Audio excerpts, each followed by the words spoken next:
Akizungumza wakati wa kusimamia usambazaji wa vifaa vya uchaguzi vikiwemo masanduku ya kura, karatasi za kupigia kura na vibanda vya kupigia kura kwa maeneo 22 yaliyoteuliwa kwa uchaguzi wa Novemba tarehe 27, Kamishna wa IEBC Hassan Noor Hassan amesisitiza kwa utoaji hongo kwa wapiga kura ni kosa la uchaguzi na kwamba tume haijapokea malalamiko rasmi yanayohusisha wagombea fulani kuelekea uchaguzi wa wiki ijayo.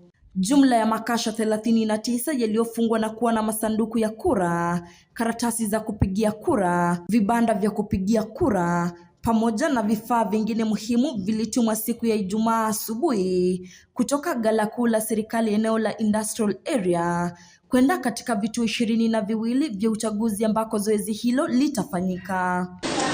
Tunahakikisha Wakenya kwamba tume hii ni tume huru na tungependa kusimama katika hali hiyo, kuhakikisha kwamba kila Mkenya anapewa wakati mzuri na kuna usawa ya kupiga kura bila kushurutisha na mtu yeyote. Aidha, tume imewaonya wanasiasa dhidi ya kukiuka kanuni za uchaguzi ikiwemo vitendo vya hongo kabla, wakati na baada ya uchaguzi mdogo wa Alhamisi ijayo.